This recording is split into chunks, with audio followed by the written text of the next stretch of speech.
Mr. Ballen, whenever you're looking through videos and you're trying to find something that is going to be a mind F, Yeah. he's a guy that you can always depend on. Yeah. He's always out here looking into the paranormal, the unbelievable, the inexplicable, the disturbing, and the downright spooky. And the title of this video is Disturbing Footage No One Can Explain. The Lars Minute story? I don't think I've ever heard of this. And maybe whenever he starts to talk about maybe the so. I've never details. heard of this either. Yeah. I don't think. Sometimes I'll be like, oh shit, I've heard about this when he starts into it. But I find his videos where he claims that something is inexplicable to be really interesting, because then we can have a debate. And we can, what do you think? Like the Ohio letters story. You remember that one? I do. That's still... Right. They even made a Netflix show about that. Did they? Yeah, they did. I didn't know that. So The Watcher, I think, was that. Did you watch it? No, I haven't watch seen The Watcher? it. Maybe we can watch The Watcher? Maybe. Yeah. But anyway, Mr. Ballen here to tell us something crazy. All right. Let's check it out. Let's do it. What's up, guys? Mr. Ballen here. You probably know me from TikTok, where I tell this is scary an early- The old one, stories and Yeah. interesting, true crime stories, that kind of thing. I'm going to look how many he has But now. hopefully you're starting to look at my content on YouTube. Granted, it's not nearly as robust as what I have on TikTok, but Okay. I'm genuinely making a push to make this YouTube my primary platform 8.3. to tell my stories on. So please, if you haven't already, subscribe to my channel. I'm going to try to do at least one, or I am going to do at least one video on YouTube a week, if not two. And as I get, frankly, better at creating the videos, I will try to do more as well. So please subscribe, turn on notifications. I'd really appreciate it. So today we're going to be covering the disappearance of Lars Matank. So this particular case is not new. It's been covered a ton on YouTube, on Reddit. I mean, it's everywhere. But the reason it's so popular, or I should say it's drawing so much interest, is because there's this fascinating video that goes with the case. Basically, Lars, who disappears, we see his final moments on a closed-circuit TV camera at an airport. And there's multiple camera angles. It's right in front of you. It's not hard to see what he's doing.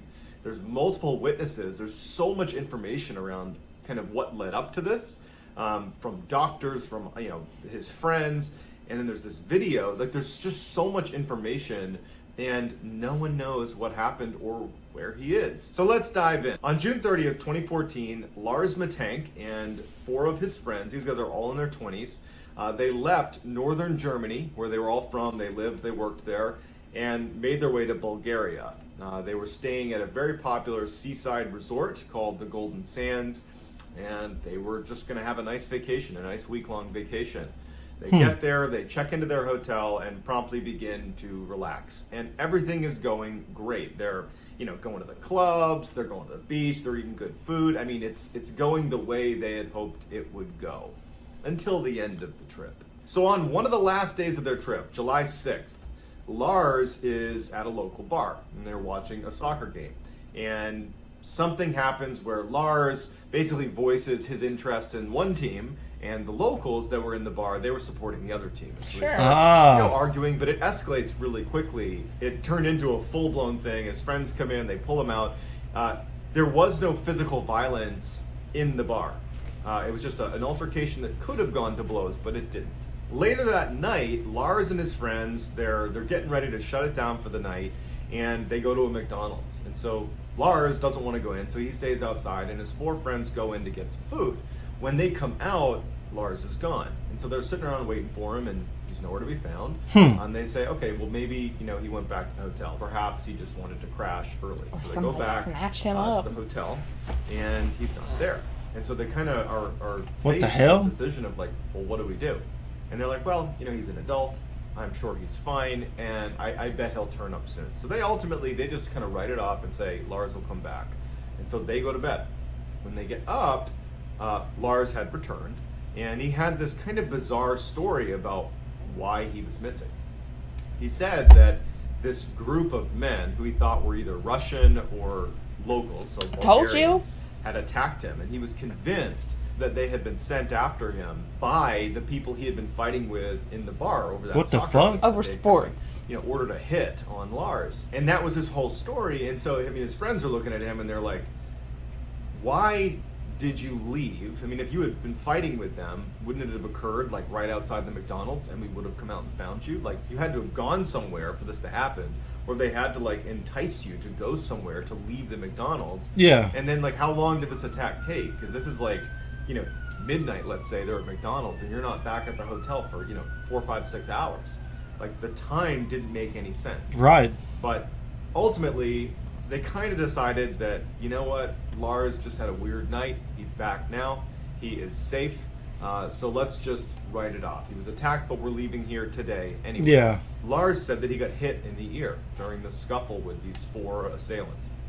And so just to be safe, they said, Lars, you should go to the doctor. You should just get it looked at before we fly home. So Lars goes to a doctor who examines him, and he looks in his ear, and it turns out Lars has a perforated eardrum.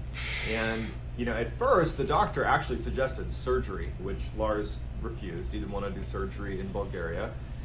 If he was going to do surgery, he would have done it back home in Germany. And he instead goes for the antibiotic that this doctor prescribes him, which is called cefuroxime. So here's an image of it. You can see it for yourself. So he gets this antibiotic, and the doctor tells him that, flying, because he was scheduled to fly home with his friends back to Germany that night, flying could be problematic for someone with a perforated eardrum, because the change in air pressure as you're flying could potentially make the damage to your ear worse. And so the doctor suggested that you don't fly home with your friends tonight. Instead, you delay your trip home a couple of days, and you just kind of let your ear, I guess, recover a little bit before you fly home. So Lars goes back and he tells his friends what's going on with his ear and what the doctor said. And their first thought is, well, we'll stay with you. We'll stay here with you. We'll all delay our flights, and we'll fly home together. At least somebody. Yeah. But Lars was adamant. Maybe he was just trying to be a good friend and not make them worry. He just said, look, I'm going to be totally fine. You guys take your scheduled flight tonight. Go home. I'm fine. I'll get a cheap hotel. I'll stay here for a couple of days, and then I'll make my way home. It's not a big deal. No, so Lars not and his letting it 4 happen. friends take off for the airport. His friends go into the airport and fly home to Germany, and Lars goes to look for a hotel near the airport because he's only going to be delaying his trip a couple of days, and he'd rather just be close to the airport. So he finds this cheap hotel called the Hotel Color, and so this is really where Lars's behavior starts becoming totally bizarre. So around midnight, Lars calls his mother, and he tells her that she needs to turn off all of his bank cards. Like, shut off my credit card, shut off my debit card, turn them all off. And she's confused, right? Like, she's trying to make sense of what he's saying, but there wasn't really a good reason for why he was saying this.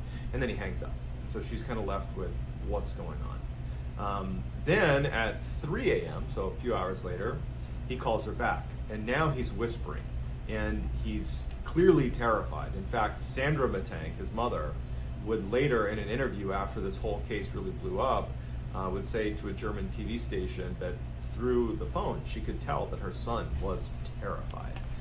This was not an act. This was like, he is terrified. He's fearing for what his the life. fuck? But he calls her at 3 and he's like, there is a group of men trying to attack me. They're gonna kill me.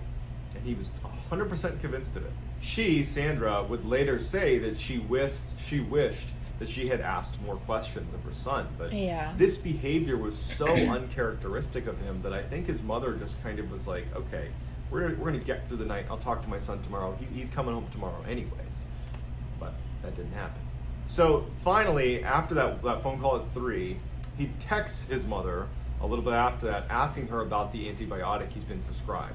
And he's asking her what it is. Medicine, he's listing the name, which again is cefuroxime. I've never heard of that one. Cefuroxime 500.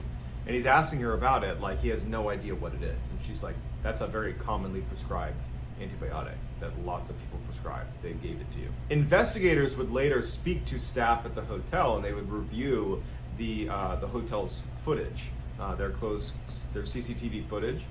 And between the first phone call to his mother at midnight and the phone call at 3 a.m., Lars had actually been pacing the halls at around 1 a.m. He'd been pacing up and down the halls, and he was ducking into an elevator and hiding. And then at some point, he had left for about an hour and then came back, and no one knows where he went.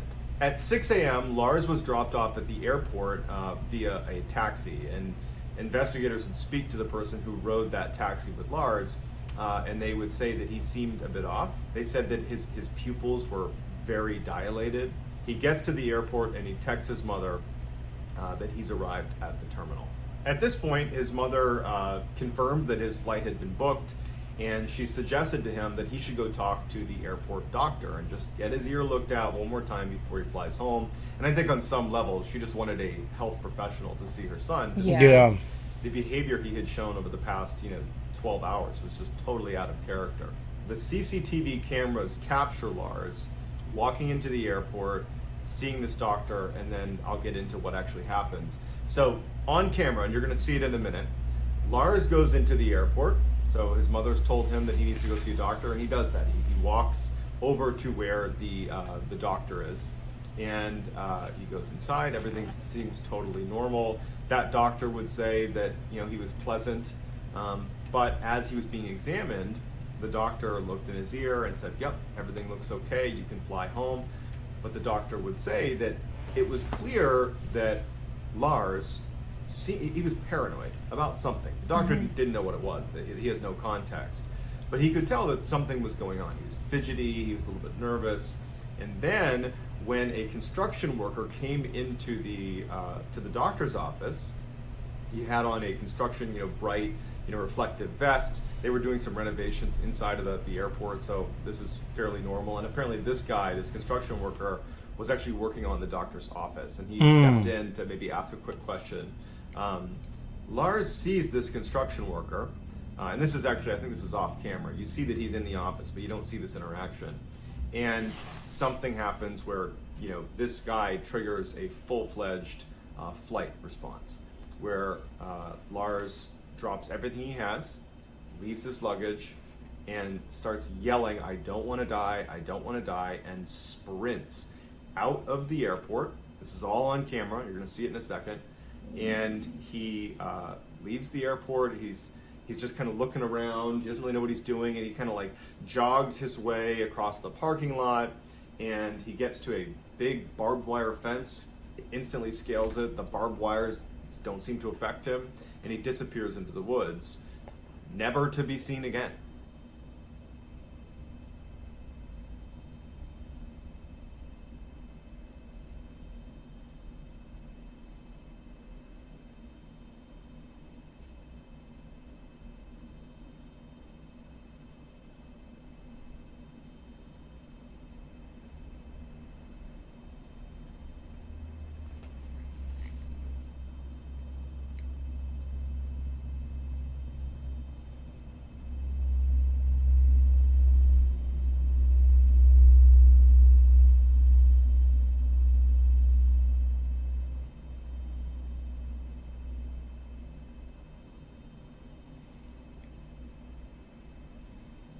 So since his disappearance, there's only been, one unvalidated sighting of him. It was a year later by a trucker who really didn't have much information about him. He just said that he picked up a guy that was barefoot walking on the road, who later on, this truck driver would look at the news or something and would say, "Oh, that looks like Lars Matank."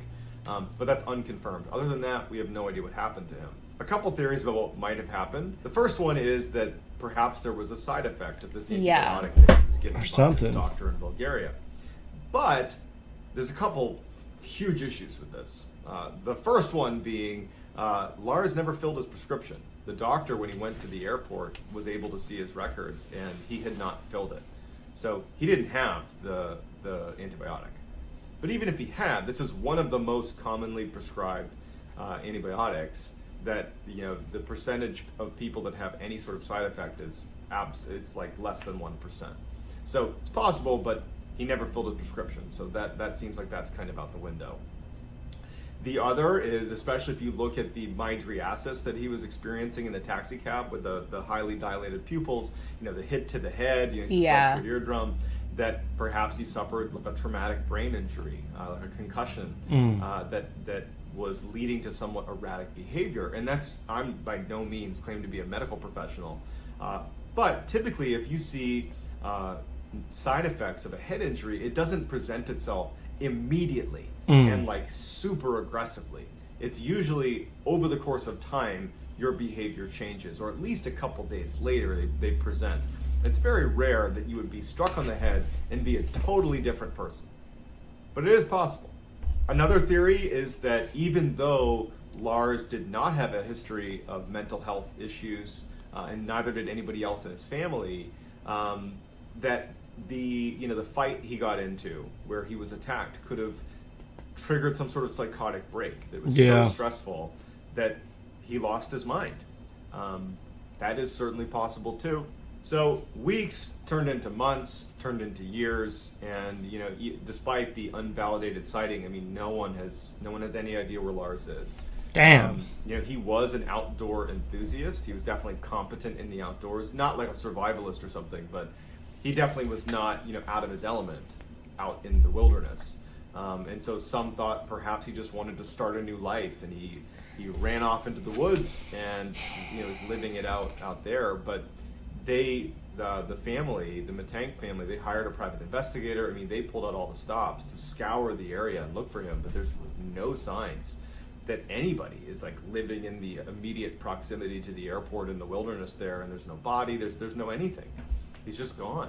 I hope one day they're able to find Lars, for better or worse, just closure for his family.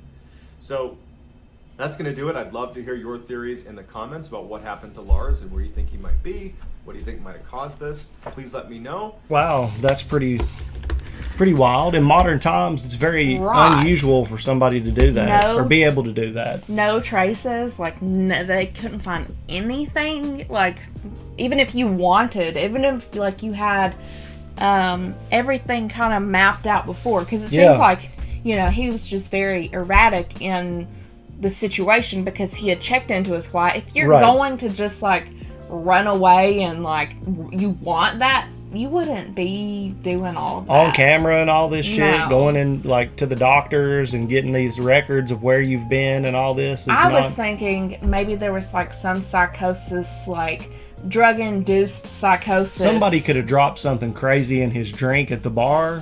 But his pupils were crazy, and he did have a fight with someone and an injury to his ear. So it's very likely that he had some sort of trauma. It could be a combination of all these things. And who's to say, unless they talk to the doctor, like some doctors will write you a prescription but be like, here, take this like in the office. Right. I don't know. Yeah, but well, of course I don't fucking know. Yeah. Anyway, this one is kind of, there's not much to work with. Yeah. As far as assuming what could have happened. I feel so bad for his family. Like, I can't imagine if you just, like, were just gone one day. That's the thing that's for sure. No one knows. Like, the police, the private investigators, like, no one. That's the thing that's for sure, is that the horrors left on the minds of his family and loved ones, friends, I'm sure, that were on the trip with him. They had to leave and he had to stay, I'm sure that all that is unbelievably haunting and daunting. But Mr. Ballen, leave it to him to bring up some shit that's just gonna make you think for the next several hours about what the fuck. Yeah, absolutely. Yeah, dude, like missing people and missing persons cases and things like that are one of the most heart-wrenching, gut-wrenching scenarios, just because you got to think about the people left behind with the big question mark of what if. Closure is a huge thing, and the unknown when it comes to something like that can a lot of times be more haunting than the truth. I look at the many stories that I've heard about in cases that later on are solved, like a lot of the people that were murdered by John Wayne Gacy, their family found out that it was them long after, when they found out he had been doing work at other places and there were bodies there, and they found... And it wasn't just the house, it was like the lake. And they found out, oh, that's where my brother, that's where my son went. It's awful to know that was him and that's how they went out, but it's also a little bit of closure knowing that, like, they're not out there possibly. We know we have closure on this. We don't have to think what happened, you know. Yeah. Because like you said, how do you even deal with that? Yeah, absolutely. You know, so hopefully there will be closure in this situation. It's very wild that in modern times that can still happen. At an airport. At an airport. Not hiking in the woods. Yeah, I know. Yeah. Just these heavily monitored areas. Yeah. Crazy stuff. Mr. Ballen, as you know, a wonderful content creator, one of the biggest ones to come out in the past few years and just dominate for a good reason. He's great at what he does, and if you enjoy this kind of stuff, I would highly recommend subscribing to his channel, because he is a badass dude. He's been so nice as to even comment on our reaction to one of his videos, so that's pretty cool. Little old us, you know. And people who are like, I can't believe you watch his stories and posts. It's like he literally was like, he got gave the us green, the green light. Yeah. Anyway. But if you have any recommendations, Nikki will let you know how you can go and recommend your recommendations. You can leave them in the comments below of this video or any other video that we have. You can put it on our...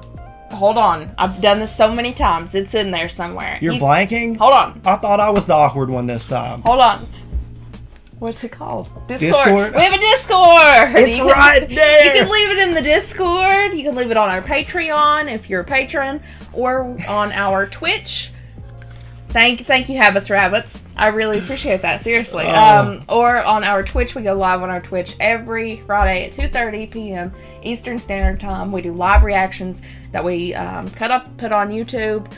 We haven't watched them again. You just probably were at the live. So yeah.